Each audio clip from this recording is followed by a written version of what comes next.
देखो डिप्रिसिएशन का हिंदी क्या होता है? ह्रास। हम लोग को हिंदी जानने की जरूरत नहीं है, समझो।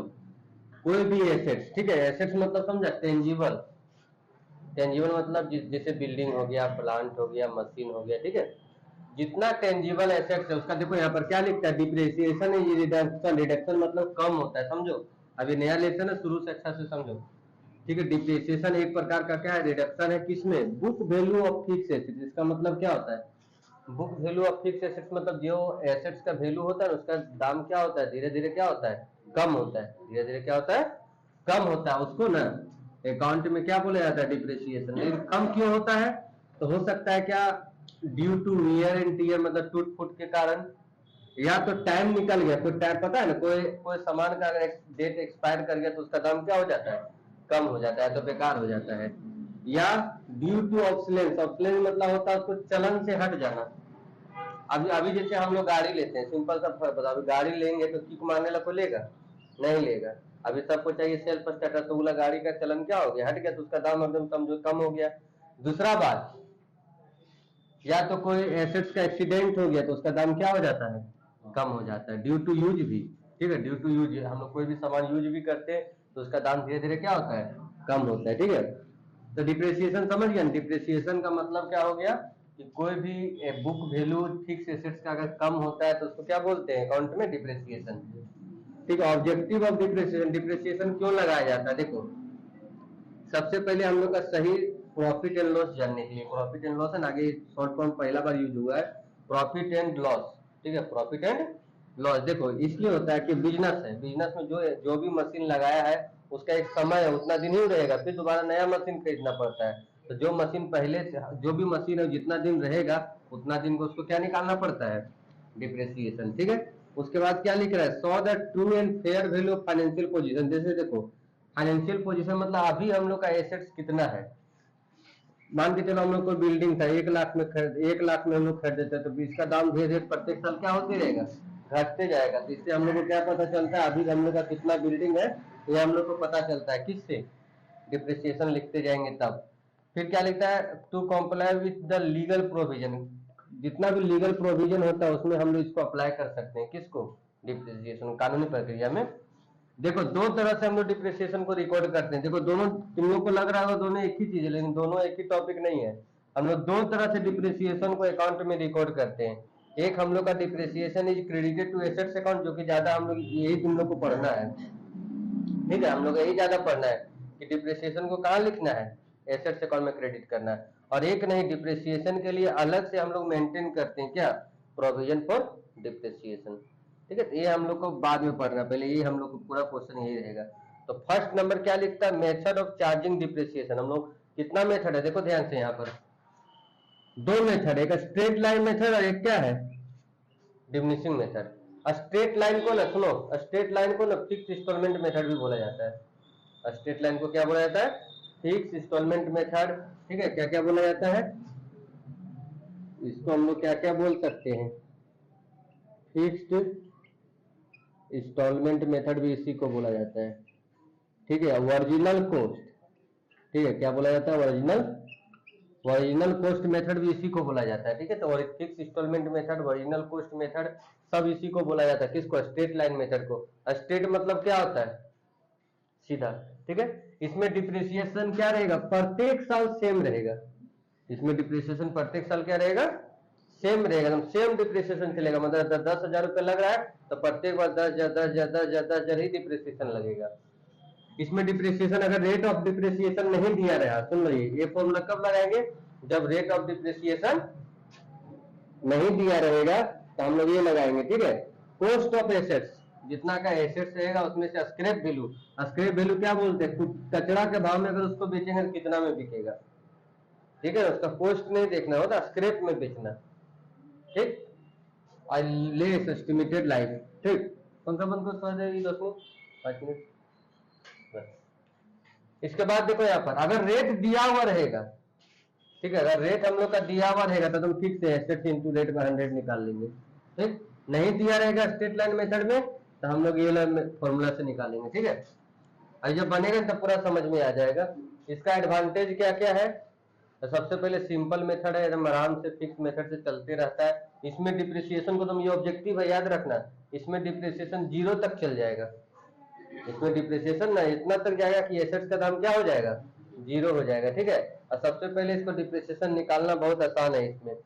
उसका सेकंड क्या लिख रहा है कि डिमिनिशिंग मेथड को ना रिड्यूसिंग मेथड भी बोला जाता है, राइट डाउन वैल्यू मेथड भी बोला जाता है इसको। तो सुनो ध्यान से यार, डिमिनिशिंग मेथड में क्या होता है, प्रत्येक साल जो डिप्रिसिएशन है वो फिक्स रेट से निकलता है।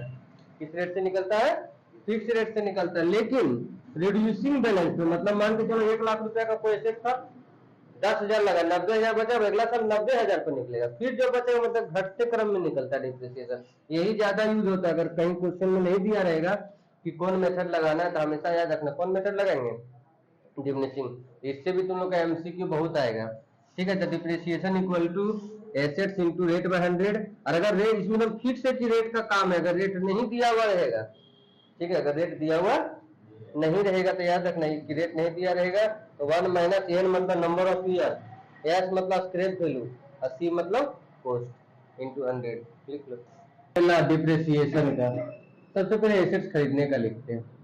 देखो एसेट्स अगर परचेज करेंगे क्या करेंगे, देखो जनरल एंट्री उतना आता नहीं है लेकिन याद रखना सिर्फ हम लोग को ज्यादा अकाउंट बनाने इसमें आएगा। तो देखो सबसे पहले जनरल एंट्री में सबसे पहले हम लोग जब भी एसेट्स खरीदेंगे लिखाएगा एसेट्स आ रहा है रियल अकाउंट पे डेबिट हो जाएगा, और टू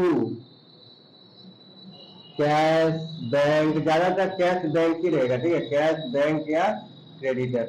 उधार खरीदेंगे तो ठीक है ना, क्रेडिट परचेज रहेगा ना तब हम लोग का क्रेडिटर लिखाएगा, नहीं तो ज्यादा क्या लिखाएगा, कैश और बैंक। सेकेंड देखो फॉर डिप्रिसिएशन, ठीक है, फॉर डिप्रिसिएशन, डिप्रिसिएशन में क्या आता है देखो, डिप्रिसिएशन का 2 एंट्री होता है। एक हम लोग का हो जाएगा depreciation account debit to assets account, ठीक है, depreciation account debit to assets account. और सेकेंड एंट्री इसी का तुरंत, इसका नरेशन अगर जानना चाहता है किसका एंट्री किए तो लिख देते हैं बीइंग डिप्रिसिएशन चार्ज, ठीक है, हम लोग डिप्रिसिएशन क्या किए, चार्ज किए। और सेकेंड एंट्री होगा profit and loss account debit to depreciation account being. देखो डीईपी मतलब शॉर्ट फॉर्म यूज कर रहे हैं तुम लोग, लॉन्ग टर्म यूज करना है, ठीक है ना, एग्जाम में आ जाएगा। तो बीइंग डिप्रिसिएशन ट्रांसफर टू, कहाँ भेजे, प्रॉफिट एंड लॉस अकाउंट में ना। तो देखो ज्यादातर यही 2-3 एंट्री होता है। एक सेल का भी बता देते हैं, अगर सेल करेंगे तो 3 एंट्री ज्यादा इसमें आता है। सेल्स का देखो, सेल्स करेंगे तो पैसा हम लोग के पास आएगा, लॉस होगा तो यहाँ लिखेंगे प्रॉफिट एंड लॉस, यहाँ लिख देते हैं लॉस ऑन सेल, ठीक है, टू एसेट्स अकाउंट, ठीक है। देखो जितना का एसेट्स रहेगा जितना बेचेंगे, अगर लॉस होगा तो प्रॉफिट एंड लॉस क्या होता है, डेबिट। तो ज्यादातर एंट्री नहीं आता है, ठीक है, तुम लोग ज्यादातर क्या आता है अकाउंट, इसके बाद बताते हैं अकाउंट लिख लो। सबसे पहले इधर डॉक्टर, इधर कंपाउंडर, ठीक, डेबिट और क्रेडिट, ठीक है, इधर डीआर। और इधर देखो तुम लोग एक और आता है बाद में, लेजर पढ़े, लेजर तो पढ़ाई दिए। इधर कोई भी टॉपिक किससे स्टार्ट करते हैं, जो नहीं पढ़ा है सुन लो, लेजर में इधर 2 से, इधर कोई भी टॉपिक किससे लिखते हैं, बाई से, ठीक। एक और बताते हैं, देखो इसका फॉर्मेट समझ लो, डेट, इसमें एलएफ का कॉलम नहीं डायरेक्ट लिखना, डेट पार्टिकुलर, यही फॉर्मेट का हम लोग का जरूरत पड़ेगा, इसलिए तुम दिमाग में सेट कर लेना है इसको, ठीक। Date particular amount, date particulars और अमाउंट, ठीक है। चलो देखो अब यहाँ समझो, सबसे पहला टॉपिक, सबसे पहले एसेट्स हम लोग खरीदेंगे, ठीक है, तो इधर लिखना। देखो एक ईयर मान लेते हैं तुम लोग का 2020 मान लेते हैं, क्या मान लेते हैं, 2020 मान लेते हैं, और अप्रैल 1 में हम लोग खरीद रहे हैं। कब खरीद रहे हैं, अप्रैल 1 में। यहाँ देखो 2 बैंक लिखेंगे, क्या लिखेंगे, 2 बैंक, याद रखा जितना में खरीदेगा यहाँ 2 बैंक लिखेंगे, क्या लिखेंगे, 2 बैंक का। देखो जब प्रत्येक साल अलग अलग बनेगा, इस पर इधर इधर भी सेम लाइन और डबल लाइन देना है, यहाँ क्लोजिंग ईयर। तो देखो 20 में जब हम लोग का स्टार्ट होगा ना, 20 का हम लोग का क्लोजिंग कब आएगा, 2021 मार्च 31 को। यहाँ देखो क्या लिखेंगे, by depreciation account, by depreciation account साथ ही लिख लेना तुम लोग, और जो बचेगा उसको लिखेंगे bye balance CD. By balance CD मतलब कैरिड डाउन, कैरिड डाउन मतलब जितना माइनस करके आएगा ना, जैसे मान के चलो इधर 1 लाख आया, 1 लाख में से 10,000 चल गया तो कितना बचेगा, तो 90,000 लिखागा। फिर देखो यहाँ पर समझो, एक बार 2 साल का इसीलिए बना रहे हैं। अब देखो 20 से 21 बन गया, अब 2021 से 22 बनेगा, 2021 से क्या बनेगा 22, लेकिन यहाँ अप्रैल होगा और यहाँ क्या होगा मार्च। सेम टू सेम उतारो, देखो थोड़ा सा अंतर आएगा। हम लोग बार बार एसेट्स नहीं खरीदेंगे, हम लोग एक बार खरीदेंगे, तो देखो सीडी वही क्या बन जाएगा, एक साथ बनेगा। याद रखना टू बैलेंस बीडी, अगला क्लास में जब क्वेश्चन बनाएंगे तब पूरा क्लियर हो जाएगा। फिर बीडी लिखेगा, सेम टॉपिक को उतारेंगे, यहाँ पर जो लिखे हैं ना सेम टू सेम उतारेंगे, by depreciation account, by depreciation. फिर जो बचेगा उसकी by balance CD, by balance CD. Clear हो गया ये एसेट्स अकाउंट। और डिप्रिसिएशन तो समझो एकदम लॉलीपॉप चैप्टर है। देखो यहाँ अकाउंट है, देखो 2021 क्या वहीं से छापते जाना, मार्च 31 बाय में है ना, जो यहाँ पे ऐसे आएगा, बाय से 2 में आएगा, कौन अकाउंट से आ रहा है, तो यहाँ लिखेंगे एसेट्स अकाउंट, ठीक है। इसी को तुरंत इधर ट्रांसफर कर देंगे, 2021 मार्च। डेट पर भी ध्यान देना, देखो डिप्रिसिएशन हो जाए या बैलेंस हमेशा याद रखना क्लोजिंग डेट में होता है। बीडी मतलब ब्रॉड डाउन, ब्रॉड डाउन हमेशा फर्स्ट डेट में रहेगा, वर्ष जो भी रहेगा ना ईयर उसका फर्स्ट डेट में। इसको देखो हम लोग एंट्री अभी करवाए थे ना, इसको हम लोग कहाँ भेजते हैं, बाय प्रॉफिट। ये फॉर्मेट है, याद कर लेना अच्छा से। अब प्रत्येक साल इसमें सीडीबीडी नहीं होगा, ये लॉस है, ठीक है। ये एसेट्स अकाउंट है, ये इसका बैलेंस चलेगा, इसका बैलेंस नहीं चलेगा। इसका क्या करेंगे, प्रत्येक साल का लिखेंगे to assets by PL, to assets by PL. 3 साल देगा 3 साल, 4 साल देगा 4 साल, 2 साल देगा तो 2 साल। समझ गया सब। इसमें हम लोग बैलेंस सीडीबीडी करेंगे, इसमें नहीं।